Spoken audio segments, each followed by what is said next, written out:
Our News is brought to you by Alive. Believe in best. Coming up tonight on Our News, the Prime Minister weighs in on his administration's 4 years in office. Second doses of the AstraZeneca vaccine now available.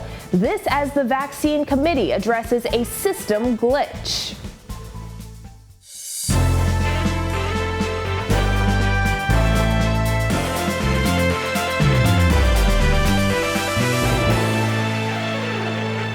Welcome to Our News and thanks for joining us. I'm Christina Dragovich. Topping news tonight, on the 4th anniversary of the Minnis administration's election to office, Prime Minister Dr. Hubert Minnis is defending his government's performance so far. He says despite losing 3 of their 4 years to disaster, they're on the right track to accomplishing more. Kyle Joaquin tells us more.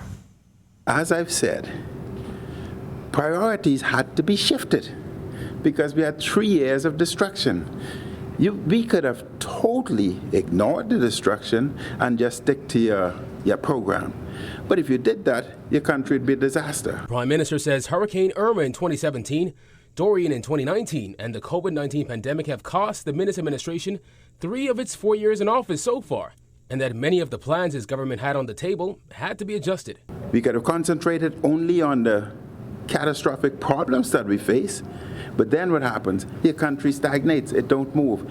We had to run 2 parallel tracks and move the 2 parallel tracks, ensure that we deal with the catastrophic problem, ensure that we dealt with the growth, development, and expansion of the country.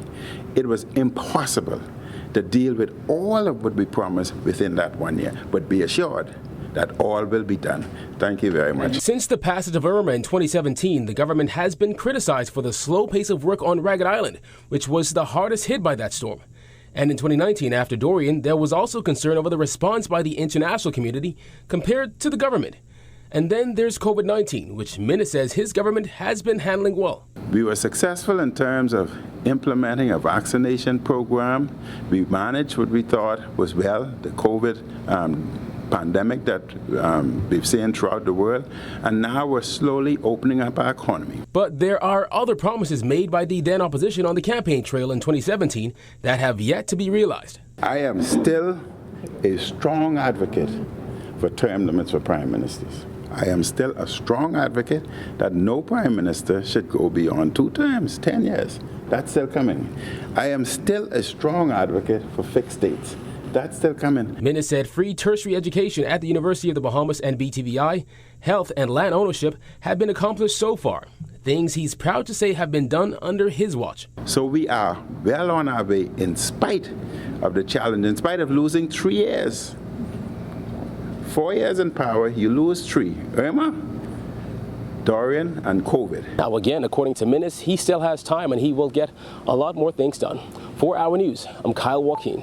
On the campaign trail, F&M leaders promised major changes under the slogan, "It's the people's time." Jared Higgs takes a look at the Minnis administration's promises and whether they've been kept. Running on a campaign of change, the Minnis administration promised major reform. But how many of those early flagship promises were kept? In the speech from the throne, delivered by then Governor General Dame Marguerite Pinling, she read, "My government will enact and enforce anti-corruption legislation for all parliamentarians and public officers." However, those anti-corruption laws haven't come to be. The speech also called for a referendum for the establishment of an independent electoral commission and boundaries commission. That hasn't happened either. What about term limits for Prime Minister? Introduce term limits for Prime Ministers and introduce a system of recall for non-performing members of Parliament. Dr. Minnis told reporters in March that he was still in favor of passing legislation to limit Prime Ministers to 2 terms. But as it stands, no moves have been made. My government will take action to effect a reduction on value-added tax on bread basket items. That reduction panned out, but it came with a VAT hike to 12%, 1 year after the Minnis government took office.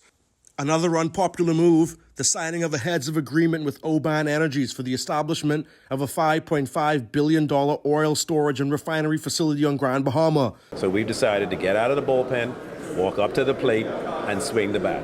Tourism Minister Dionisio de Aguilar is talking about government's purchase of the Grand Lucayan Hotel in Grand Bahama. D'Aguilar admitted that the investment was risky, and the reality is it hasn't bore fruit. Meanwhile, things have changed for Minnis and his inner circle over the past 4 years too. I say to you, Peter, thank you for remaining faithful through it all.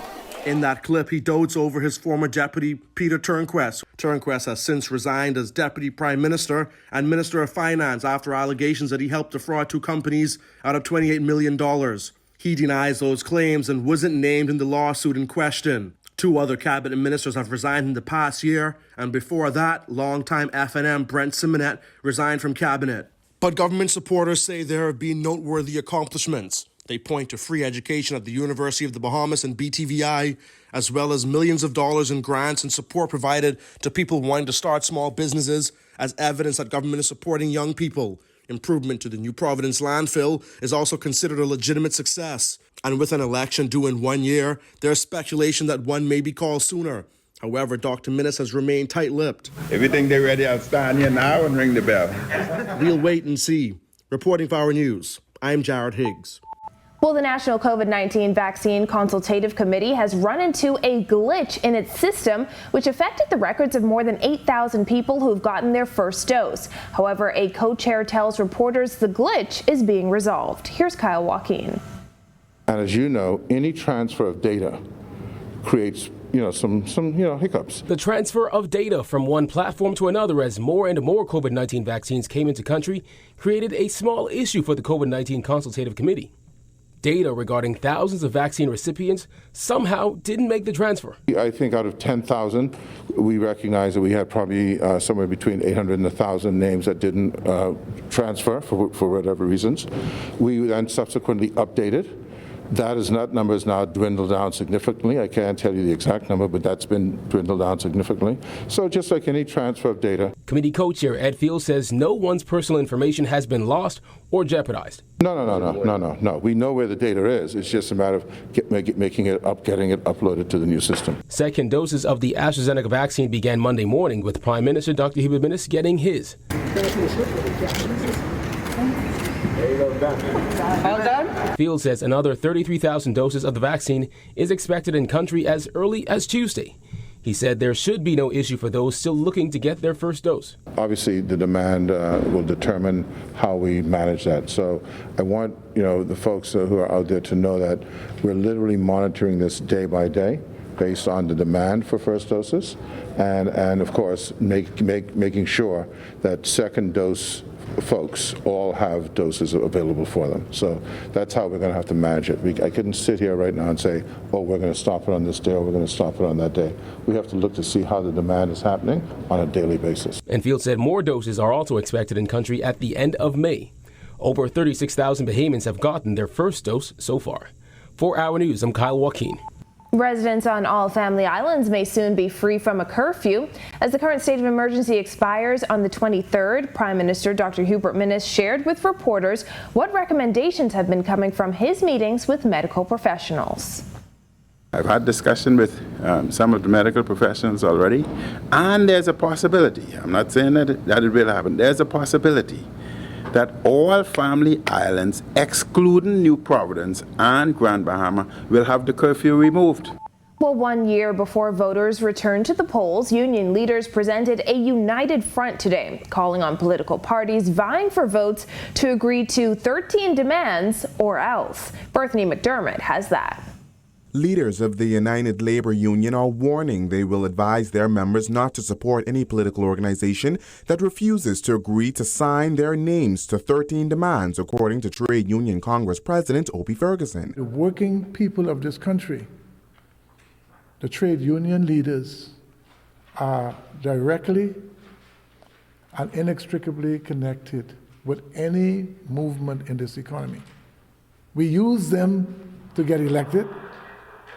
We use the workers for all sorts of things. We now say for the first time, we are now making demands. Some of the demands outlined in the United Labor Workers Agenda 2021 are: the next government must establish, amend, and enforce a number of laws, one of which is to establish a minimum living wage of $300 per week.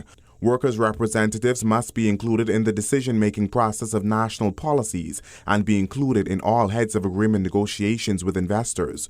Workers' representatives must be a part of the immigration approval process for work permits within 100 days of the new administration coming into office, and must be a part of tourism industry negotiations with particular emphasis on the cruise industry. We just can't continue to have foreign investors, foreign individuals running our economy. Good example, we've been around from 1950 or even earlier than 1950. And we still do not have a cruise ship in this country.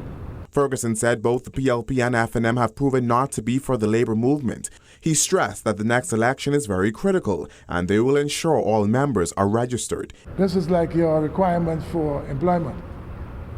You live up to these conditions and you prepare to sign these things and you prepare to do it in public, no problem. If you're not prepared to do that, we will encourage our members not to support you. Well, temperatures still lingering around the 80s this evening. Greg Thompson is in the weather studio with the latest. Thanks, Christine, and good evening, everybody. A very warm day around the islands once again as temperatures managed to get into the upper 80s to near the 90 and some low 90s expected across the islands earlier. 76 is our current temperature outside our studios with just a few clouds and that warm southeasterly wind at 6 knots, bringing in those warmer temperatures across our area. Satellite view quiet around the islands. Once again, that high pressure system with the Bermuda High is sitting out there jutting across the area, keeping us in that southeast southerly flow. Some patchy clouds around the islands, but all in all, a quiet evening setting up. That's your first look at weather. Your extended forecast is still to come. Still to come on our news, the Defense Force reports 8 active COVID cases and over 30 Marines in quarantine. Plus, more government services go online. The details still to come. Love and laughs on the next Charlie Bahama Show with Zaneo and Tennille from 242 Love. I got changed from different instruments because, the teacher said my teeth was too big. Too big for what? For the mouthpiece, the trumpet mouthpiece. It was literally this small, and my teeth was like. You serious? Your teacher, your teeth too big? Yes, he did. Catch the next Charlie Bahama Show this Monday night at 7 p.m. on Our TV, channel 212. Yeah.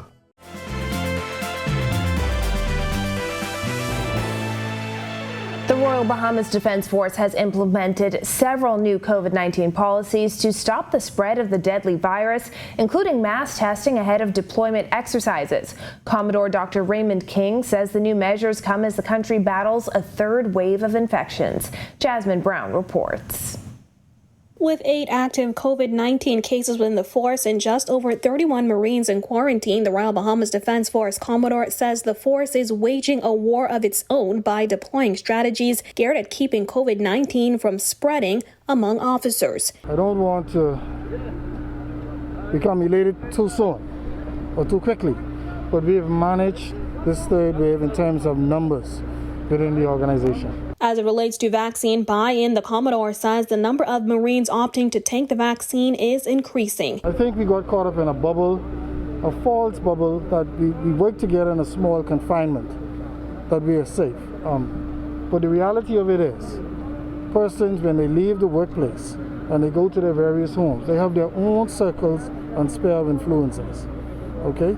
And so the policies would have been relaxed somewhat with that false sense of comfort. Thank God, everyone has recovered. They're doing extremely well. Dr. King says all Marines will be tested 5 days before they go out to sea. Our largest ship carries a crew of some 60 persons.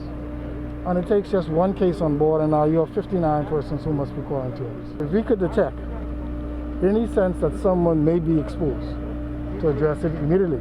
And even during the first 3 days at sea, if anyone falls ill, due to the abundance of caution, that vessel will be returned. Everyone tested, placed on quarantine. URBDF implemented similar protocols for incoming recruits after an instructor passed the virus on to 46 new entries and 8 other instructors last August. King says the force has a robust COVID-19 mitigation plan. However, he acknowledged there have been incidents where he and others have let their guards down. Slowly persons are going to be vaccinated.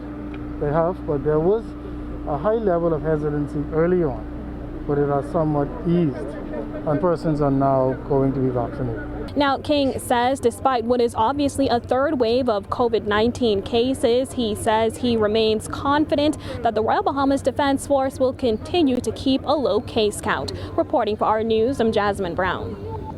Well, troubling economic times lie ahead for Bahamians, according to PLP Deputy Leader Chester Cooper, who says the Ministry of Finance's 9-month fiscal snapshot demonstrates that the country's financial outlook is trending in the wrong direction.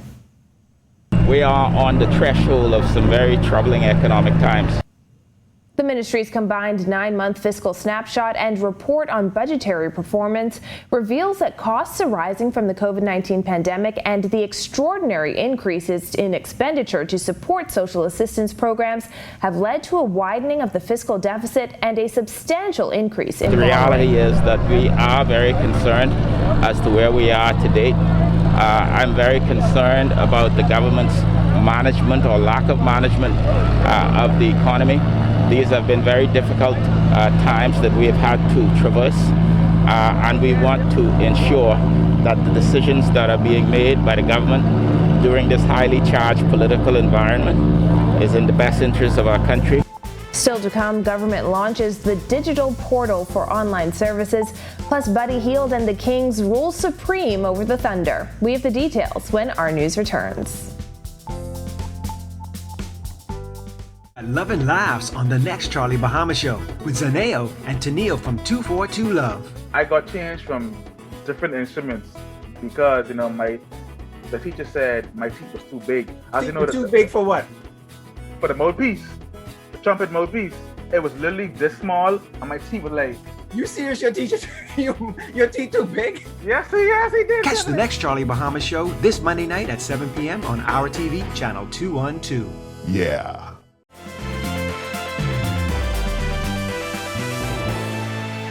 This is our news. Welcome back.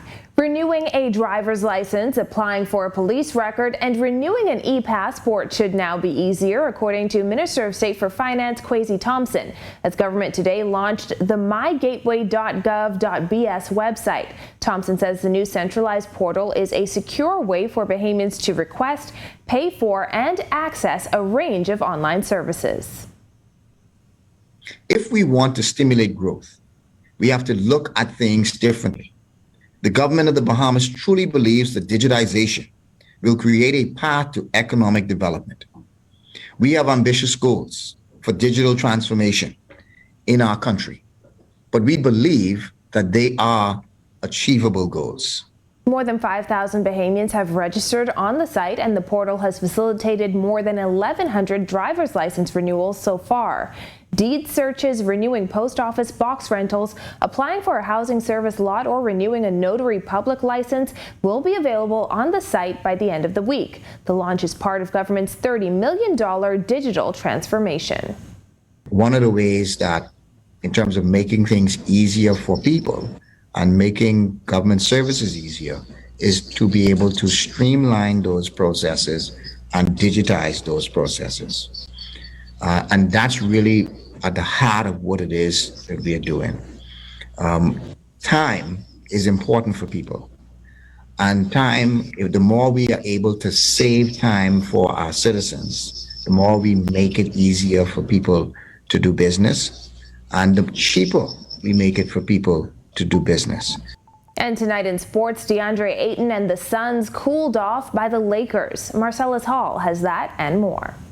All right, thanks a lot, and welcome to Our Sports, everybody. I'm Marcellus Hall. The one thing we do know is that life is full of surprises. This NBA season has proven that, if nothing else, because the big surprise is that the Phoenix Suns are not only in contention to get to the playoffs, but they're in contention to actually win the West. Last night, going up against the defending Western Conference champions and NBA champions, LA Lakers. Let's see how things turned out. DeAndre Ayton and his Phoenix Suns taking on the defending champion LA Lakers last night in LA. Phoenix with no answers for Lakers star Anthony Davis. He terrorized them, 42 points, 12 rebounds, 5 assists, 3 steals, and 3 blocks. On the way to a much-needed Laker victory, 123-110. Ayton, a very quiet night at the office. He would play 32 minutes, but held to just 6 points, 6 rebounds, 2 assists, and a steal. He also had a block shot in this one. Suns now fall to second in the Western Conference at 48-20. They play the Golden State Warriors tomorrow night. How about Buddy Hield? Well, he and the Sacramento Kings hosted the OKC Thunder yesterday. Kings getting it done with a balanced scoring attack. They dismantled the Thunder 126-98. Buddy, 14 points, 5 rebounds, 7 assists, and a steal. He also had 2 blocks in 28 minutes. Sacramento putting 8 players in double figures. If only they could play the Thunder every game. Good news, they get to play them again tonight, or rather on Tuesday when they meet up in Sacramento. And so there it is. You check on sports for you this Monday. I'm Marcellus Hall. Back to you, Christina. Thanks, Marcellus. Still to come, a survivor reflects on the sinking of the HMBS Flamingo. Stay with us. Love and laughs on the next Charlie Bahama Show with Zaneo and Tennille from 242 Love. I got changed from different instruments because, the teacher said my teeth was too big. Too big for what?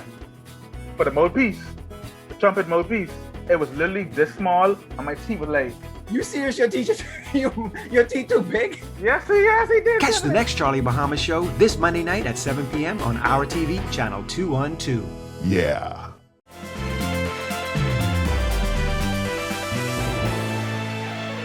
Welcome back to our news. There could be some rain ahead. Greg is back in the Weather Center with the latest. Thanks again, Christina, and happy Monday evening, everybody. Another beautiful day around the islands. High pressure remains in charge at Bermuda High, jutting out there from the Atlantic straight across the area and into the Gulf of Mexico, keeping us quiet. Weather-wise, just some patchy clouds across the islands. We have an upper level trough that's moving across the Greater Antilles, basically mid to upper level clouds. No showers expected or that, but the high is going to keep all the weather systems to the north of us. But we do expect the front to get in here sometime by the weekend, so we could see some showers in the forecast. Boating conditions for the northwest Bahamas. You expect those winds to be out of the southeast at 10 to 15 knots, seas running 2 to 4 feet over the ocean. While in the southeast Bahamas, the winds are a little stiffer, east to southeast, 15 knots, seas running 3 to 5. High tide will be at 8:10 tonight. Here's a look now at your national forecast.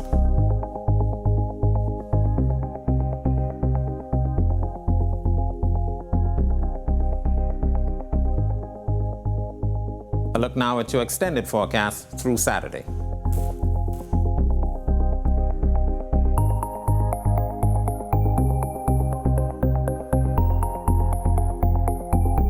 Watching a frontal boundary expected to get near by the weekend. Some showers may be in your forecast. Back to you, Christina. Thanks, Greg.